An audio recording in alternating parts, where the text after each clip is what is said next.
How's it going, everybody? I am Donut. This is, of course, a Black Lives Matter, All Cops Are Bastards, and Trans Rights supporting channel. If you're not supporting that shit, get the fuck off this channel. This is Generation X. This came out in 1996. This was an unreleased, I believe, TV pilot for X-Men as a TV show. I mean, obviously it was released in some regard, or else I wouldn't be watching it, but the TV show obviously never happened, so it was a failed pilot, I guess I should say, rather than unaired or whatever the hell happened with it.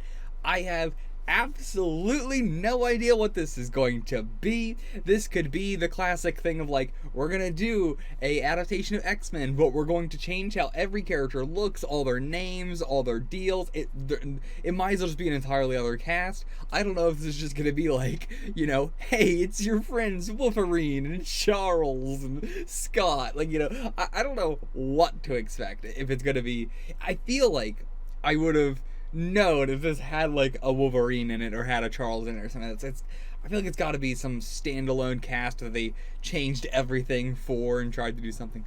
I don't know. Let's get into it and see how bad this is, or maybe how might be something good here. Maybe something good here. We're mostly watching these because they're not good.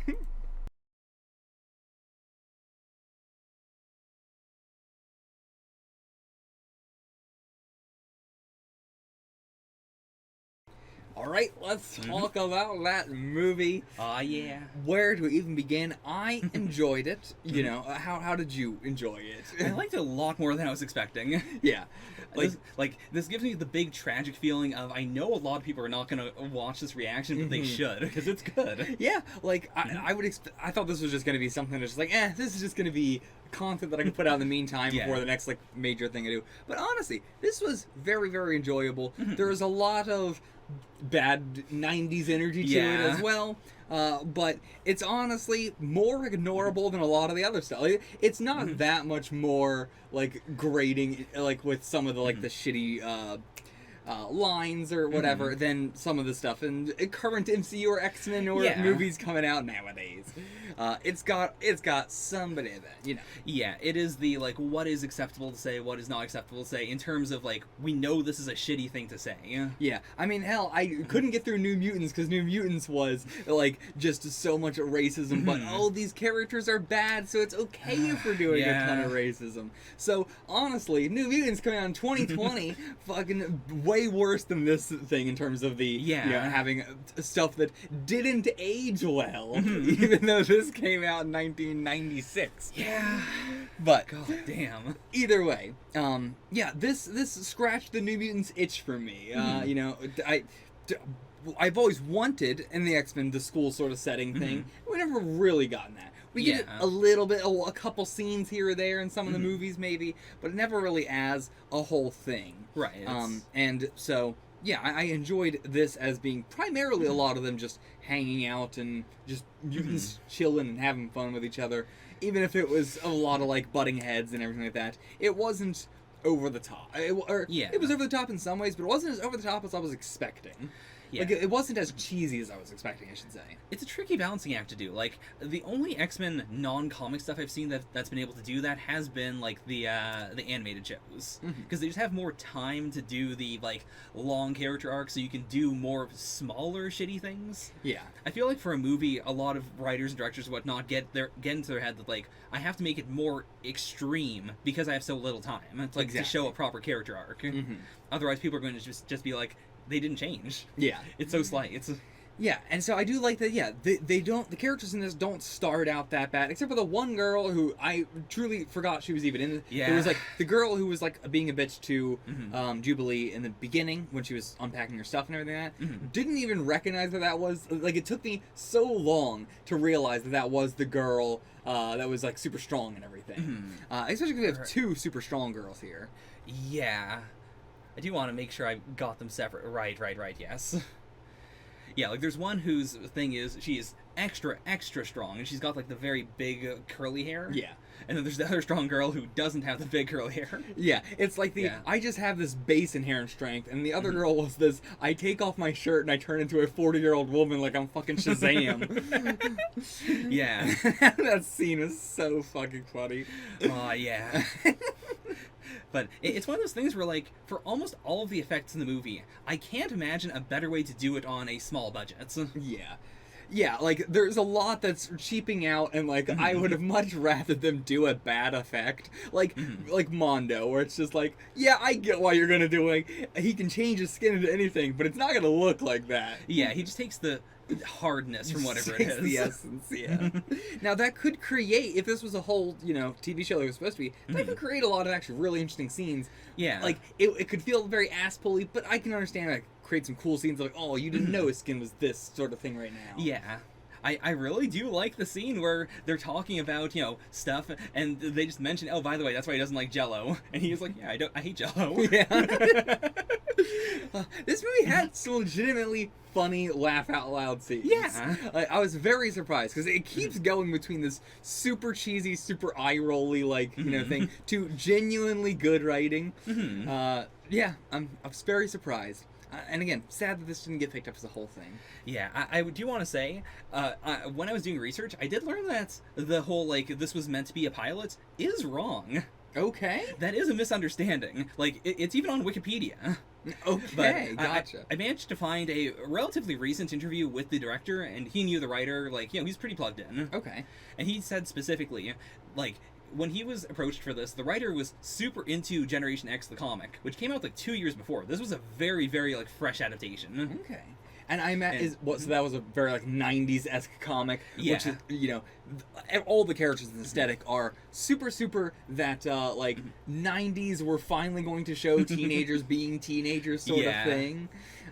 Yeah. Yeah, I would say Howard the Duck had that as well, to be fair, with all the humans. X-Men has a constant problem of needing to be about teens, but characters age.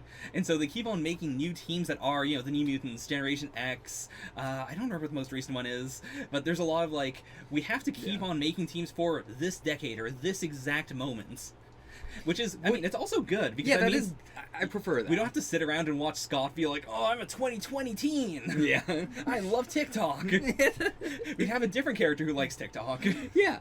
That said, I know Marvel introduces a lot of terrible mutants. They have a track record for just the worst. But, But this was all to say that the director confirmed this was always intended to be a standalone film. Okay. The only, connection to other stuff is that there were Marvel people on sites, and they were, interested in doing other X-Men movies. The X-Men movie is in 2000, so it was 4 years after this. And this was sort of a test bed for, can we do an X-Men movie? This had a budget of $4 million, which is nothing for a movie. The 2000s movie had a $75 million budget. And they did try a bunch of stuff here that did, carry over into those movies. So this was we're testing something, but it was never meant to be more than one movie. Yeah. I do believe, the one thing I saw that may have contributed to the misinformation campaign has been, of course, Where'd it come from? Stan Lee. Oh. Who, when the movie was coming out, as a TV movie, he said, if this thing doesn't create demand, I'll eat my hat. Someone interviewed him, and he was like, yeah, I want more of these. I want more Generation X movies, but he wasn't involved with this.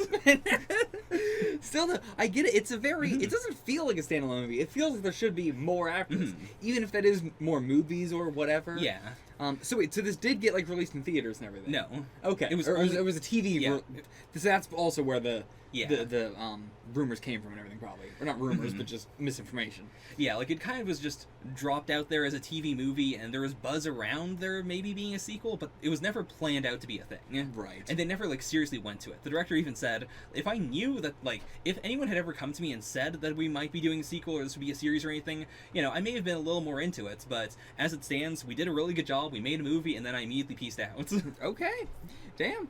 I think I would prefer, 3 I think is a good. Yeah. You don't need fucking 10 X-Men movies. Yeah. 3 is a good one. 3 is a nice number. But yeah, I'm, whatever. I'll take what I can get. At least I know that this wasn't it got canned and there wasn't, there was more plans for it and everything like that. It does, now knowing that though, I still want to talk about, it felt like there was continuity there, the main villain, he's not fully ended. Yeah. They do a sort of maybe he could come back sort of thing. And it introduces, the world's already established as like Mhm. so much going on. There's so much stories to be told in that universe already. Yeah. Like, this is not a, we need to cut out everything from the comics that leads anywhere else and make it self-contained. It is very much, this is one chapter in this universe, and we're going to act like everyone has had, pasts, and we're going to have futures. Mhm.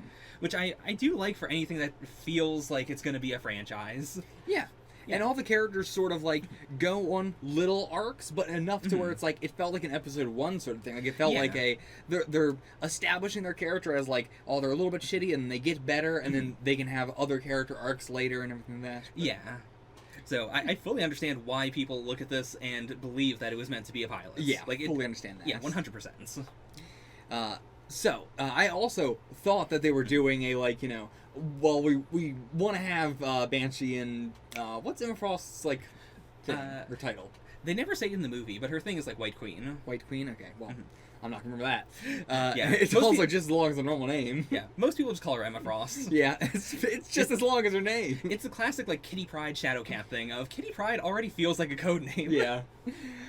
So I'm not sure. It felt like those two were the like we're showing them here, and then like I truly thought the end of the movie, for what I thought was the first episode, quote unquote, was going to be a like, okay, now Charles is back from vacation or something like that, or like Charles is coming. Like I thought the last thing was going to be a introducing them again, which is also why I did not recognize at all the girl at the ending was the girl with that curly hair that was the strong girl. Buff. Yeah. Because I just assumed all the kids were there playing the same card game or whatever. So I thought this was going to. I thought they were doing like introducing a new like adult character. Or something. Yeah. But, yeah. The one thing they changed like very big from the source material, and I don't know why, is that like this takes place at Xavier School. Yeah. Whereas like in the Generation X comics, it is very much like Emma Frost used to be a bad, like a villain. She already had an academy where she taught a villainous group called the Hellions, who were like, an anti-X-Men, like group of teens. Sure. They all got killed, or a lot of them got killed, a lot of them survived. It traumatized her. She switched over to Charles' side. Right, and And so then that didn't they bring that up in They this movie? did. Okay, yeah. Yeah, like that really surprised me. Yeah. Like, presumably that is all canon. Like, Yeah, like that's what I was saying. There's so much stories to be told in this universe specifically that they've, like, it is like the comics universe, yes, but there's it's a little bit different, and it's way more dream focused, I imagine, than the comics were. Yeah, like X-Men comics in general tend to be very like I forget the term, but like niche, occult, like very like weird stuff. Supernatural-ish. Yeah. Whereas like dreams, I would not call supernatural. Yeah, but like there's a bit of that occult energy to it with like the pineal glands. Yeah. Or like specifically the way they tied it in, like in the very first frame, like when we get the text thing, they establish that the X Factor is located in the pineal gland, which is what creates dreams. Which creates this immediate, like, of course mutants are now connected to dreams, all mutants are connected to the dream world, you have the paths. And it makes it so much more believable of like this, okay, these powers that are just like how do you just, my powers, I'm a toaster or something. I don't know. There's so much weird ass fucking mutant powers. It's like, where's this coming from? And so if it is like, oh, it is like you're pulling shit in from the dreaming realm and making it real, like in terms of your body or an effect or whatever. Yeah. Like, yeah, that makes more sense. Yeah, it's such a clear, brilliant idea for a superhero thing in general, let alone the X-Men, where it works even better. Yeah, and I love the consistency of this universe. The only thing that's iffy is like you fall off this path and you just fall forever. So that's just like really just sprung out of nowhere. It's like, okay, guess that's how we're gonna end this. But yeah, that's the only part that I'm like iffy on. Almost everything else that is brought up in the first act, or in the first half, comes up again in the second half, or like there is a like this is why this information came up. Or when it comes up, I go like, yeah, that makes like I can go from A to B to C to see why this makes sense, even if you're not explicitly saying it. Versus like the falling thing was a more like, okay, I can kind of get it, like the you're falling in your dreams but you never hit the ground sort of feeling. But yeah, I can sort of see it, but I don't think it exactly clicks. Yeah, it works just well enough. Yeah. So Emma Frost in the comics, is she Jean Grey's sister? Is that what I'm thinking? No. Is she somebody's sister? I believe it was X-Men Origins Wolverine, they introduced Emma Frost's sister. Oh, okay. Yeah. Right, yeah. Yeah, Yeah, yeah, that's yeah, what yeah. you're That's what I'm thinking thinking of. I think I was thinking that she was Jean Grey's sister because of, like, the telepathic stuff as Yeah. well. Like, what is Emma Frost's deal in the comics? Give me that. Okay, I don't so really know shit about her. All I know of her from the from what I've seen in the movies has been her in which fucking movie was that she was in? It wasn't First it wasn't, Class. Yeah. First Class is where we see her, like, that's where we see her, like, turning into, like, a transparent material thing and her psychic powers. Right. Okay. That's what she was doing. Yeah. In First Class, we were introduced to the Hellfire Club.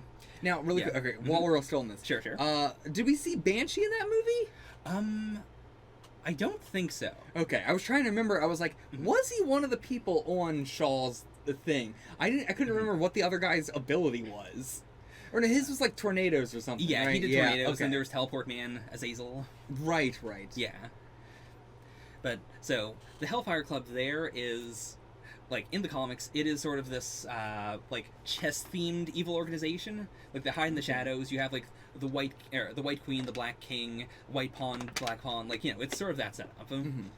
So, Emma Frost is usually, like, she starts off as one of the White Queens. And, like, they tend to do a lot of, like, pro-mutant stuff, but in the shadows. They're, like, secret evil organization. Okay. Very, like, connected to a Are they stuff as evil well. if they're doing pro mutant stuff? I'd say it's, like, pro-mutant and also very, like, hell occult stuff. Okay. Hence I mean, the Hellfire Club. Yeah, I mean, Still. Yeah. Why can't I remember the actual religion right now? Satanism? Satanism. Yeah. They do a lot of good stuff in the world. Sure. Just because you are allying yourself with Satan doesn't mean you're a bad person. Sure. I mean, a lot of X-Men stuff is also the clash of ideals, and sometimes Yeah. you look back on it and you're like, actually Magneto was right this time, or actually the Hellfire Club was right this time. Yeah, yeah. But then you have the, like, we're going to just write them as they're going to do the apocalypse or whatever. But yeah, so she spent a lot of time just sort of being, evil main character for a while. Since she has psychic powers, she can be a, strong foil to Charles. Sure, Like, yeah. you gotta have either the person who is immune to psychic powers or the other psychic, or otherwise, the question is always, why doesn't Charles just go boop, boop, boop, boop, boop, and destroy their brains? Yeah. Man, there are so many psychics in X-Men, just in general. Everything that wants to adapt X-Men has to do with thousands of different psychics. Yeah. Because it's an easy way to also get into more, like, occult out there stuff, because then you have, like, they're gonna fight alien psychics, like in Dark Phoenix. Yeah. Yeah. Kill me. But yeah, so her general path was be part of the Hellfire Club. She trains the Hellions. The Hellions and the X-Men have a bit of a rivalry. I believe it was Sentinels that killed off like half of them in this big raid. Okay. And that caused her to go like, oh shit, I specifically feel really bad that I got all these kids killed.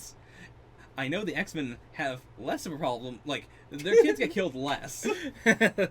Maybe I should devote myself to training kids in a way where they're gonna get killed less.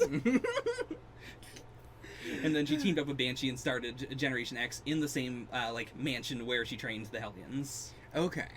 Gotcha. And then she's been, like, an on and off again, like, substitute Professor X, substitute, like, leader of the X-Men. Now, this movie, honestly, not that far apart from the 2000s X-Men. Was that the exact same mansion? It is. It is? Okay. Yeah. Like, that is the mansion that they almost always, I think always for the movies, have used since Generation X for the mansion. Dope. Which has always been very consistent. Yeah, I mean, like, it was very obvious in Deadpool, but, like... Yeah. Yeah. It's something where, like... I wouldn't be shocked at Deadpool if they used the same mansion. I'd be like, yeah, duh. Yeah. But, like, if you watch, like, Smallville or Arrow, those series also use the, that specific castle. It's a castle in British Columbia in Canada. Okay. But, like, they always have to shoot it at different angles because X-Men, popped off with the, we're going to use this, we're going to use, like, long shots of, like, the entrance to really establish it as Xavier's mansion. So they always have to, like, do the Kamen Rider, we shoot this at a different angle so people don't go, this is the X-Men mansion. Why does Lex Luthor live at the X-Men mansion? I'm glad they got it first, though. Yeah. So, like, they have, like, the... Because, yeah, it is, like, as soon as I saw it, I was like, damn. That either is a really good job, like, either the X-Men mansion in the comics is so iconic, and they recreated it so perfectly in the X-Men, 2000s shit, or this is the same mansion. Yeah, like this is one of those things where it was really good that they did this movie as a trial run, because this was also it's very low stakes. We're just gonna try it out and see if this works really well as a mansion. Yeah. And then they stuck with it for like 2 decades. And honestly, it is interesting that almost all the characters that are in this are not in the first trilogy of the X-Men. They come way later in the X-Men movies. Yeah. So that is interesting that it's like, I mean, also of like we're gonna do an X-Men movie and it's not gonna be Wolverine in any way. Yeah. That's wild. That's a crazy choice. Yeah. I think it Like makes none of the most popular characters, really. Yeah, like all of them are either characters from the Generation X comics, or there's 2 members of Gen X that they had to swap out with new characters because they could not do them in this movie. Yeah? Okay. We'll get to those in a second. Sure. First off, like, do you think that they did Generation X because they thought it would be more successful than doing a Wolverine sort of thing, or like was it a time? Do you think it was just because it was timely, or like that's a weird way to say because the company was also timely? Yeah, but you know what I mean. I would say like knowing that this was a bit of a trial run, I think this was we don't want to. Like blow our load early. That's exactly what I was gonna say. Like, we don't want people to look at this and go, "This is what Wolverine looks like." Yeah. Like, save all these super iconic characters for when they can get the big names to do it. Otherwise, like, also that makes this movie age a bit better. Because you've seen like Banshee, you've seen Emma, but even have then, I seen Banshee? Banshee. I forget where he was. There's definitely a character who had the same like scream ability. You're right. Oh, he was one of the people in First Class. Yeah, he was the guy with the wingsuit. Yes, yeah. Very forgettable, Yeah. honestly, but yeah, it's cool that they were trying to establish him early, Yeah. Like First Class was supposed to be this, like, we're showing these things early so that way they'll have payoff later, but then they really didn't do that at all, because they immediately were just like, nope, cancel the universe with Days of Future Past, so. Yeah. Like, the Hellfire Club is also really weird because in First Class they establish them, then Magneto takes them, and then in those 10 years they all die off screen. Which is really strange, because also, because we have no more X-Men stuff to I will say, in the comics, Nightcrawler is the child of Mystique and Azazel.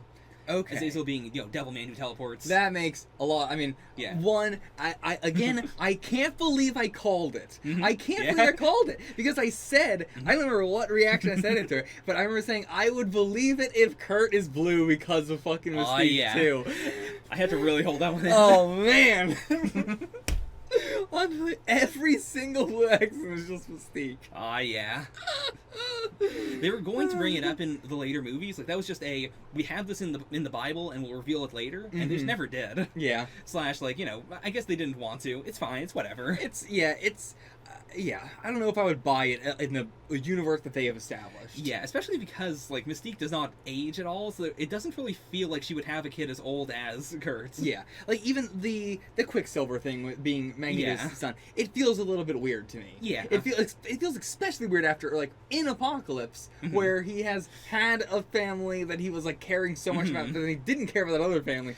Weird. Yeah. But... yeah, so cool that he had an appearance in something else, but, it seems like, which was closer to the character?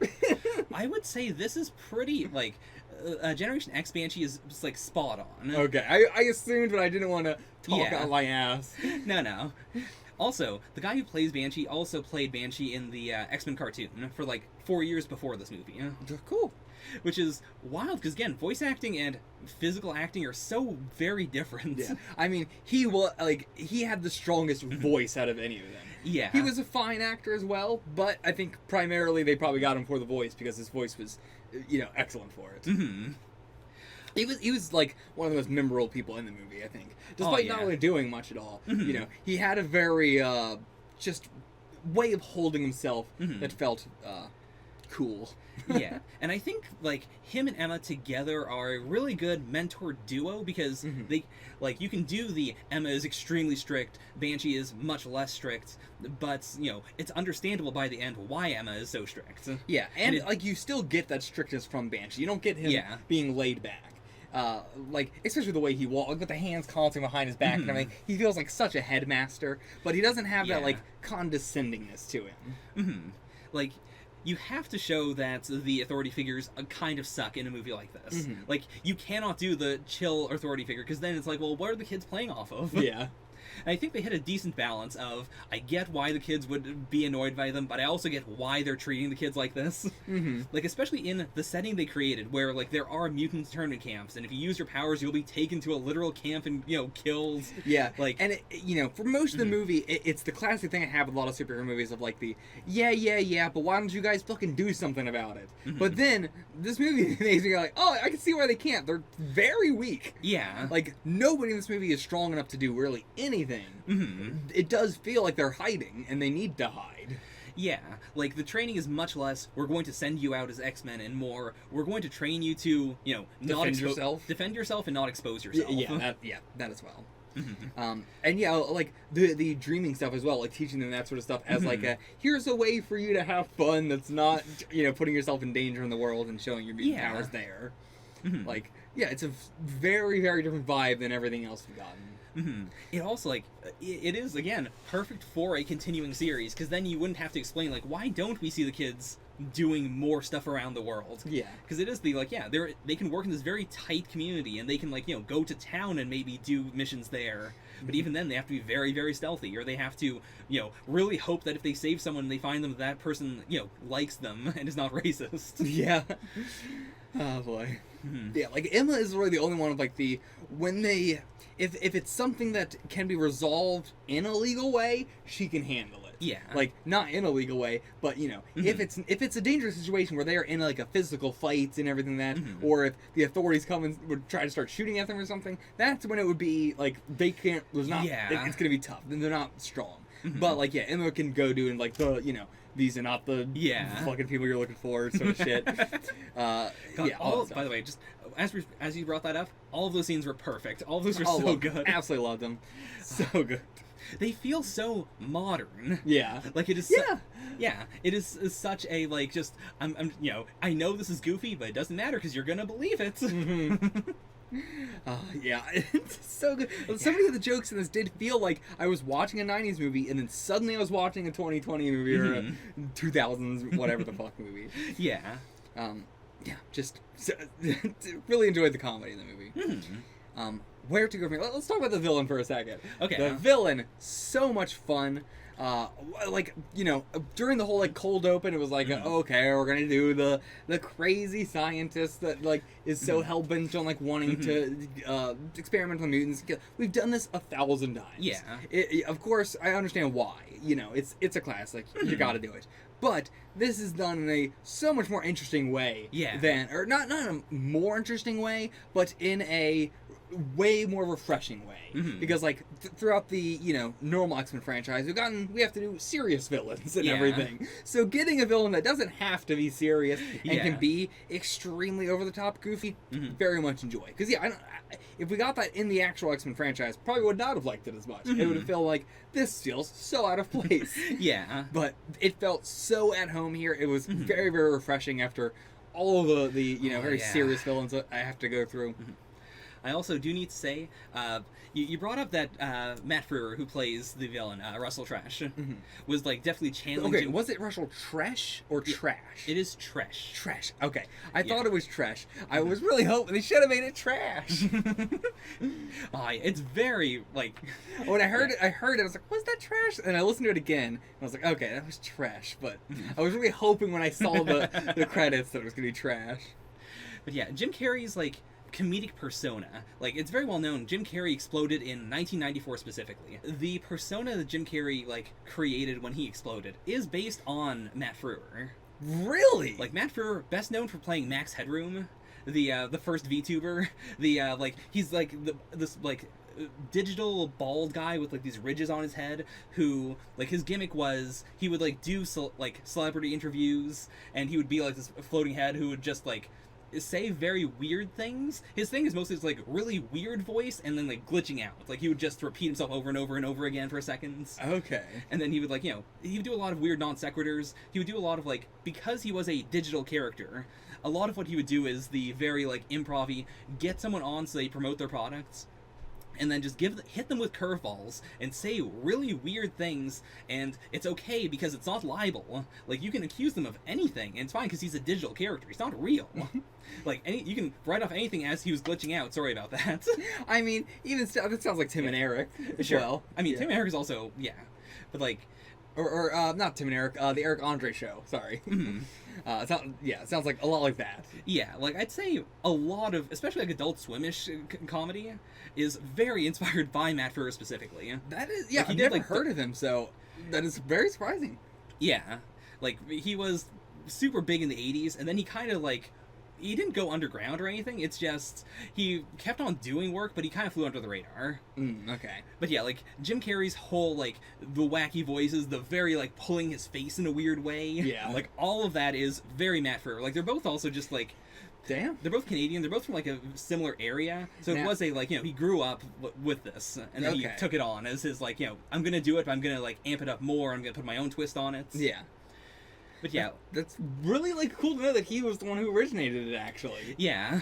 Because, yeah, he did a very, very good job of it. I gotta say, though, Mhm. wacky villain, after watching Howard the Duck, is this man a pedophile? No, he is not a pedophile. Okay.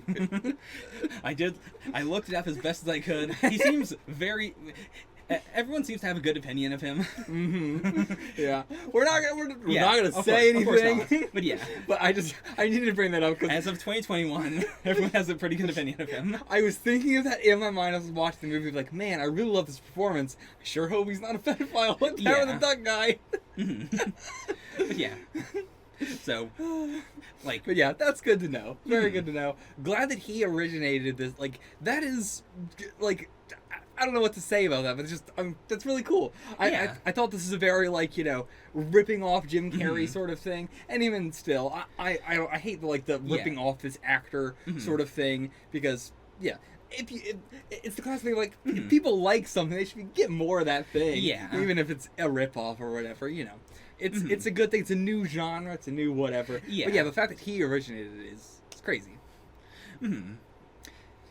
But yeah, so it was really cool seeing him do the thing, like, because this is also, like, it is very much his Max Headroom style, but it is more creepy and perverse. Yeah. I'd say that is the main big difference in Dr. Russell Thrash, is that he's more creepy, more weird, more like, it's not just that he can do anything, but it's like I am worried about what he's gonna do at all times. Yeah. He feels like a bug in a man suit.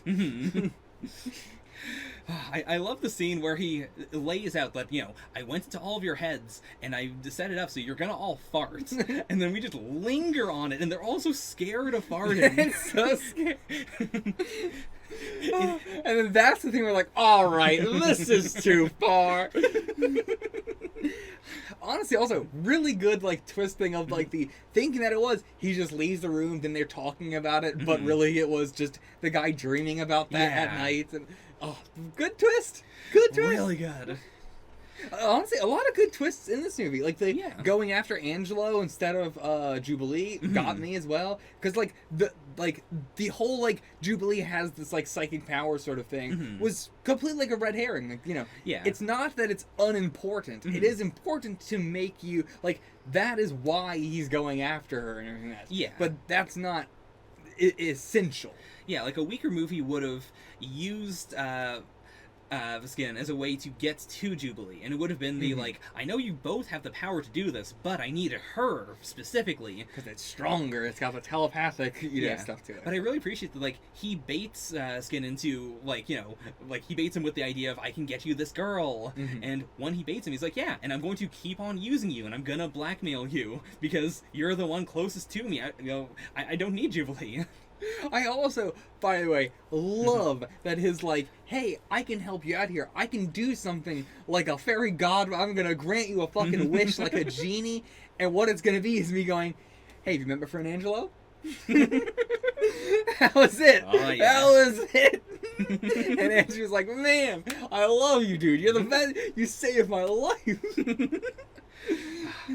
I mean, I remember being a teenager. That's impossible. You need an old, ugly man to go do that for you. There's no other way. It's impossible. Yeah. Uh, I think now that I'm remembering it, Mhm. I think Angela's family. We probably should have got something with that at the end. Yeah. That kind of like also with Jubilee and her family. You Mhm. know, those both things went nowhere. Yeah, I'll say that. We get a little wrap up with her family, or like not wrap up, but she goes to their dream and just sees like, okay, so they did do it for a good Yeah, reason. but she doesn't like talk to like that's what I'm saying. There should have Yeah. been a scene where she did call them. Mhm. Like even if we don't hear the conversation or anything, the ending of the movie should have been. The ending of Yeah. the movie was weird. The ending of the movie just ends. Like again, that's a very big. It feels like there should be another one. Yeah, but yeah. So like now that I know that this wasn't intended to be a continuation thing, Mhm. I do have a little bit of problems with like Sure. those two things. I feel like should have been. I liked those aspects, and they didn't really wrap those up. Mhm.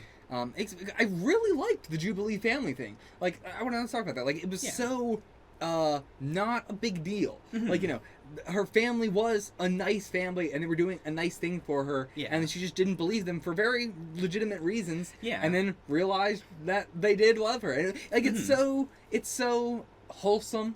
Yeah. There's nothing like bad about it. It's not like it doesn't drag on. It doesn't create a whole lot of drama. It's just a nice thing.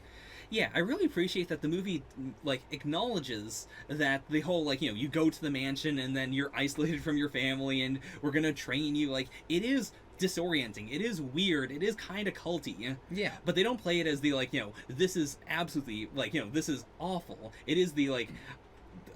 I don't understand why my parents sent me here, and at the end it is like, yeah, okay, so I get why they sent me here, and it's still weird, but I mean, this is the world we live in. It is like this is the better of the options. Like, Yeah. they did what was best for me, Mm-hmm. and not in a like they're deciding what's best for me sort of thing. Yeah. Like it is a they're saving my life. Mm-hmm. And it's a situation where they just couldn't, resolve it without that. Yeah. Yeah. Yeah. So yeah, I getting to see like Angela's sister brought back up as like the thing of like the Yeah. not even gonna say it. Yeah, yeah. Sort of shit. Like shoulda came back up at the end though. So who were the two characters that got replaced that you were talking about, or that they couldn't do? Okay, so Buff, who is the really strong girl, she was a replacement for a girl named Husk, whose ability is she sheds her skin and then she has a different type of skin underneath. So it'll be like, she gets diamond skin and then she's like unbreakable, or she has metal skin, or she has like magma skin and then she has like magma powers. Okay.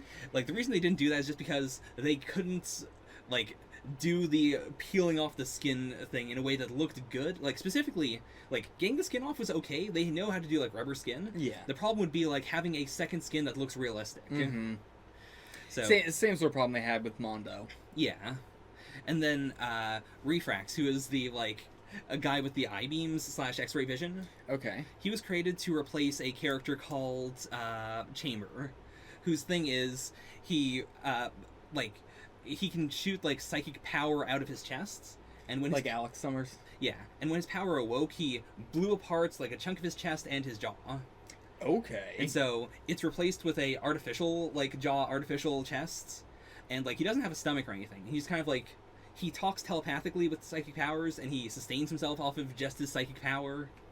Okay. But the reason why they couldn't do him is because in the comics he has like a rippling effect that goes from like his chest through the artificial parts and up to like his jaw. Mm-hmm.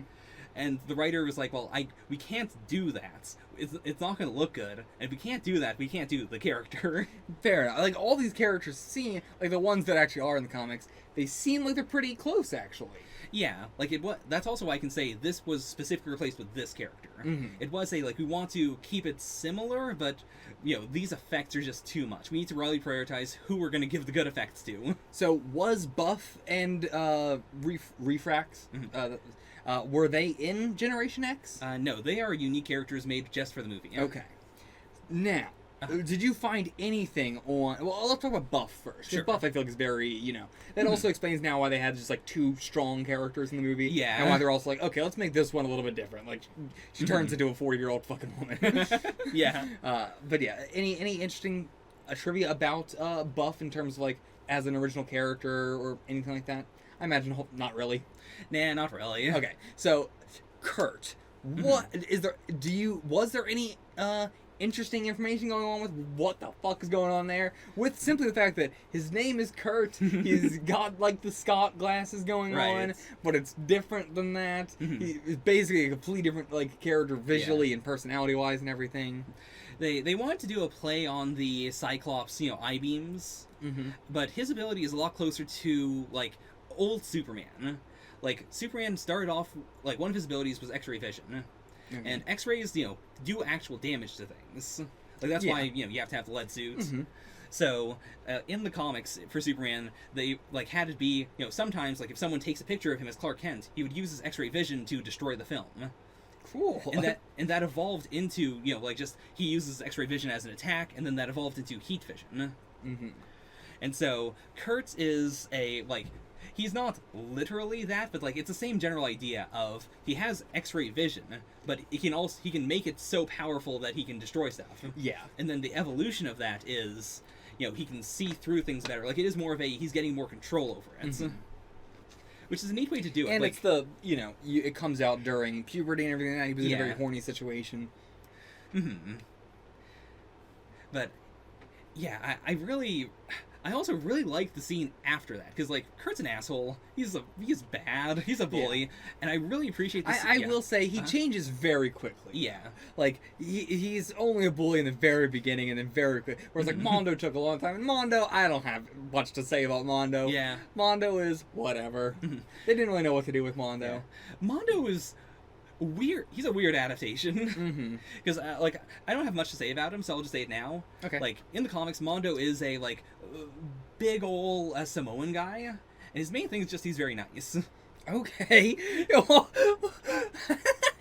Like just imagine, big fat Samoan guy. He's jolly. He's a cool dude. Like he's not overly happy. He's just nice. Yeah.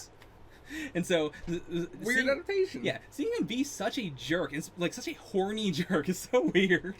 Especially if this was we're going to continue this, sure, maybe whatever, but like no. Yeah. So what? Yeah, but I really like the scene where Refrax is talking to Mondo, like right after the he sees her thigh but doesn't look at anything else and then leaves, because he's a dick, and everyone treats him the way he is. Like Mondo's like, "Oh, did you see your panties?" Yeah. And the girl's like, "Fuck you! You said you weren't doing this because of him, and now you grant him immediately." Yeah. Like it's a misunderstanding, but it's one that he 100% deserves. Yeah, and I wanted to talk about it in the reaction. I knew it was going to take too long to talk about, so I was going to save it. But like, yeah, that is like I get it because Mondo's his only friend. Yeah. It's not like he had somebody else he could have gone to talk to. And this was he was going to Mondo to say, I didn't look at her. Yeah. But it is like it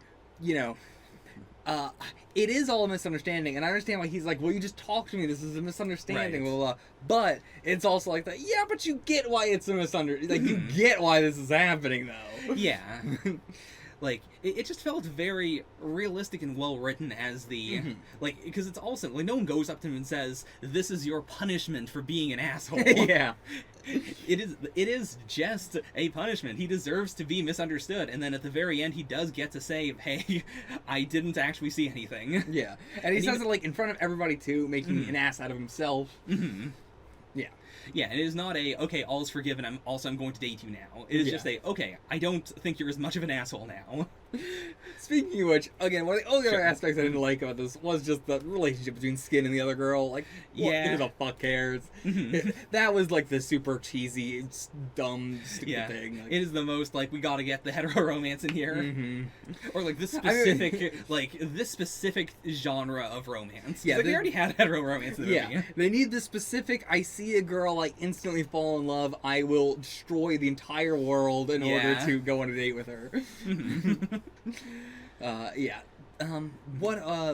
Going back to Kurt and everything. Yeah. Did you have more to say about that, like the original character they were coming up with? Anything? That's really it. Like, covered it all? Okay. Yeah. Also, he is like one of the he gets one of the main plot threads because they had more flexibility with them, so they could kind of write him to be whatever. Because that means that they don't have to worry about people saying this is you made this character really, really awful. Yeah. They could get some of that. Like, they did make Mondo worse, so they still I didn't see anyone giving them flack for that specifically. But still, it's not that much. Like, it's definitely not keeping it true. true, but Yeah. you know, it's whatever. Yeah. It's better than a lot of stuff in the modern movies, to be Yeah. fair. They did pretty well. Yeah. So again, still talking about the rest of the cast. Do you want to talk about the girl that I could barely recognize? So you mean, of course, Monet, Yvette, Clarice, Marisa, Therese, St. Croix, Yes, of course, her. also known as M. Mhm. It sucks that they couldn't get a black girl to play her. Oh, really? Oh. Yeah, like, her character in the comics is... I mean, Yeah. it is not that they couldn't get a Yeah. black girl to play her. Yeah. It is. It sucks They that they did. didn't Well, get a black girl to play her. Or, well, specifically, she is a, like, Muslim girl. Okay. She is this, like, in comics, her whole deal is she's a very rich, very stuck-up Muslim girl who, like, her dad is, like, an ambassador to France, so she also has that very, like, aristocratic, hoity-toity, like, French energy. Yeah. Okay. But she is also, like, you know, she is Muslim, she is a minority, and it is this mix of, sometimes she's very relatable, but also she is the worst. Yeah. Yeah. Definitely should have got an actual Muslim to play her. Yeah, because, like, having her just be a white girl then makes it a lot harder to get that mix of, you know, like, they are all oppressed because they're all mutants inherently. Yeah.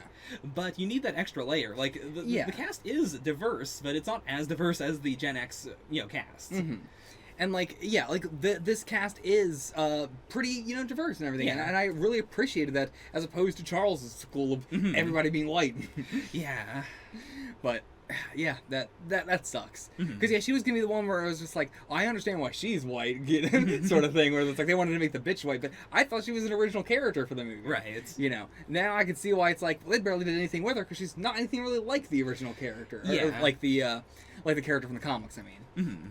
Yeah, they also just, yeah, like, her thing is, she kind of is perfect in all degrees. Mhm. Like, she's got the intelligence, she's got the super strength. In the comics, she also is, like, a powerful psychic. Whereas in this, we don't see that at all in this. Yeah, like, she is supposed to be, like, almost a Bakugo-esque situation, where she is, like, you Okay, know, yeah, I can like, see she that. is the best, and she is very stuck up because she is the best, and you can't argue that she's not the best. I mean, or, like, yeah, you know, like, yeah. no, she's not literally always 100% the best, but, like, she's really good, and she has the stuff to back up that she's really good, but she's also insufferable, and she, you know, you don't like her, and she needs to, you know, work with everyone because they're a team. I do really like those Yeah. characters when they are done well. It's very hard to do them well. Yeah. Cough, cough, New Mutants, cough, Yeah. cough. But yeah, so that's a shame. Yeah. Anything else you have to say about her, or move on to another character? Not a lot there. Like, yeah, Yeah. they. Again, if there was a show, I would have wanted her to do a lot more. Yeah, I mean, if there, Yeah. I just would have wanted to have a different actress. Yeah. That's really what it boils down to. Hmm. Let's talk about Jubilee. Yeah. This is probably the best adaptation of Jubilee ever. Like, in live action, I should say. Yeah, actor-wise, maybe not. Maybe but, not. Yeah, I mean, the one thing is they needed an Asian actor. Yeah, that Like, was disappointing. Yeah, but like, the modern movies did the flip of they finally got an Asian actor for Jubilee, but she didn't do anything. yeah. But yeah, like, she had a very, like, queer vibe going on, which I Yeah. really appreciated, but yeah, should have been Asian. Hmm. Because, I mean, even the name Jubilation Lee is such a, like, you know, immigrant name. It is the, you know, very meaningful name, very, like, Chinese last name. Yeah.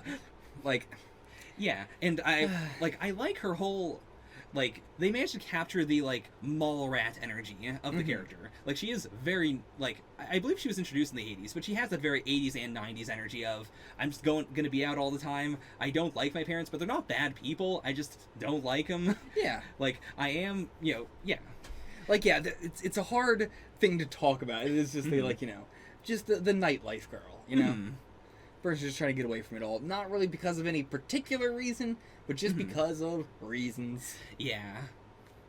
Yeah, I really liked her vibe a lot. The whole video game sequence with the main villain's head. I'm not sure if I understood what the fuck was happening there. Like, So, I mean, I understand it, but it was like he put this on the machine ahead of time already. Mhm. This was just mutants can see that, Yeah. versus normally everybody else I don't. I think that's the thing. We never see what anybody else is experiencing. Yeah. With the stuff that he talks about with the putting messages in people's heads. Yeah, like he says it a lot, but we don't see people like, you know, going swarming the arcades and only playing that one game, or, you know, buying that lipstick. Yeah, that would have been cool. Yeah. But yeah, it's like the mutant thing was way more of like a that's so obvious. Her ability, which is like she creates plasma like fireworks, and she can scale that up from like, you know, harmless little sparklies to goof around with to like, you know, big explosions. Okay. Like, again, very Bakugo-esque. It like in the comics, there's a deleted scene in Apocalypse, I believe, where they show this, and in this movie she can affect like video arcades, and I've never understood why, because it's not like an electric ability, but it is. I mean, because she's a Mallrat character, it's always been the, you know, like she uses her powers in order to like get a free play or whatever. I love the aesthetic. I see why they keep on doing it. It is. Yeah, I guess I don't know how the hell that would work. Yeah. I was trying to justify it, but no, I don't know how that would work. How do you use tiny little explosions to get a free game, or to play the game better? I don't know, but I mean, almost every fucking X-Men has like a secondary power that is completely arbitrary to their main thing. Yeah, I appreciate that this movie did give them all the power of just, they're all a bit psychic. You know, they can see the subliminal messaging. I really liked the test they did with the, like, I'm going to show you... I wouldn't say that's psychic, that's like the... pineal glands? Pineal gland thing. Yeah. Yeah, I really liked Emma's thing of, like, I'm going to hold this up, and you're all going to be able to see the subliminal message, but some of you are going to, you know, do it faster than others. Yeah. Yeah, that was cool. I'm not sure why Angela's writing them down. I believe that was supposed to be he's better than Jubilee at doing it, but he's not saying it out loud. But like, he's always writing it faster, but she's the one who says it. I got that. I just, you know, in a realistic sense, I was like, what are you doing? Yeah. I took it as just like he didn't want to stand out. Sure. Like, I definitely remember that from school of like having the answer but not putting my hand up because I was shy, and then someone else would do it, and I'd be like, I knew it before you did, though. I agree. I just wouldn't have wrote it down on a piece of paper randomly. Yeah. It was just it was one of those things where it's like, who is this for? Me, an audience member? But yeah, like I think maybe like having him whisper it under his breath, maybe. Oh, that would be before good. It might be more like, it's not something I'm complaining about. It was just one of those things where like, this is such a movie scene of like, who is this for? Okay, did we cover all the characters?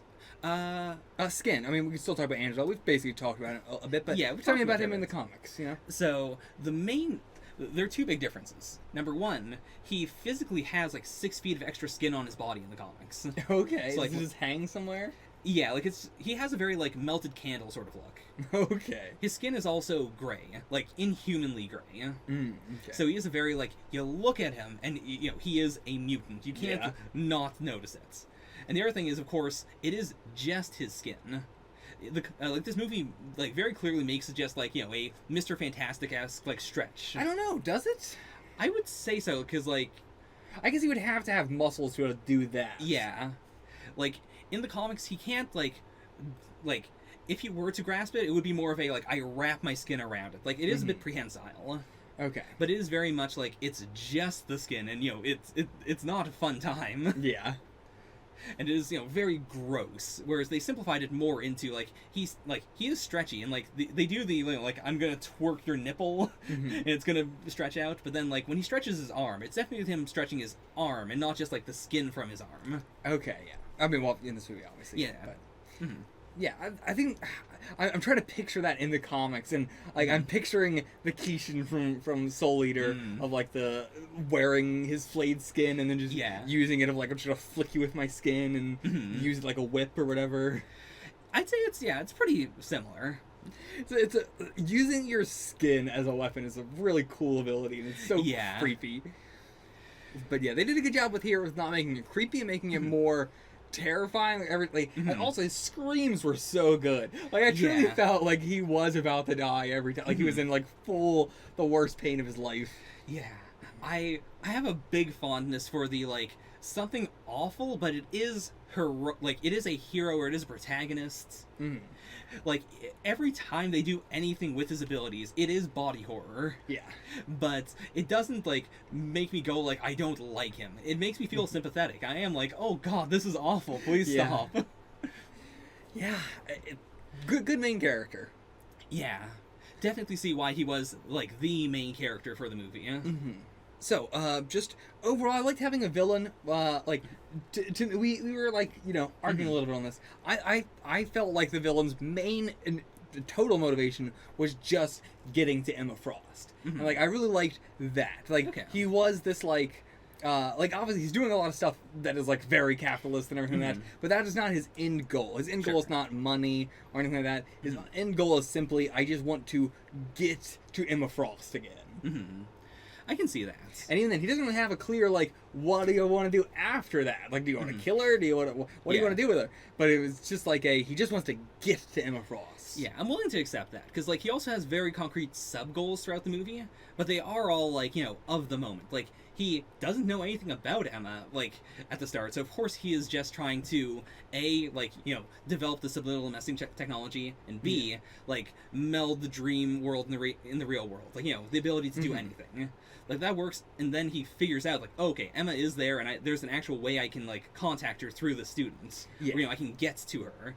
But then he gets, like, ripped out, and then for a chunk of the movie, his goal is, I need to get myself back into my body. And I imagine it was a thing of, me and Emma are working on this together, and then I'm going so far off the deep end, and now she hates me, but now I just want that back. Sort of thing. Because even she constantly called him a colleague. Right. So, like, it seemed like they were, like, working together on this thing. And then I'm gonna drill into your brain! And they're just like, stop that! Alright, fuck you, get out of here. Yeah, like, I appreciate that when she talks about him, she does say, like, he did, like, cause a lot of advancements in her understanding of mutants, minds and whatnot. Yeah. Like, he is super important. He isn't just super wacky, which also lets me, like, believe that he is the kind of person who can come up with this kind of stuff. Yeah. I have the problem a lot with mad scientist characters of, like, I don't fully believe you could get this technology or you can get this money. But every part of him makes sense. The only thing that is weird is the, how does this company deal with you when you're like this? And that comes down to, well, only one person really sees him like that most of the time. And that guy hates him. So that's fine. Yeah. Very, very, it's just a strong storyline with the main villain. Yeah. Very strong motivations, character, supporting characters and everything like that, like with Bob and everything. And I really like the, using the dream world as a way to have this group that is going to mostly be at the school be in conflict with the main villain while still mostly having them at the school. Like, that's a problem with most, like, school series. How do we do adventures that aren't just we fight the teachers or, we go off campus and do something completely unrelated to the school?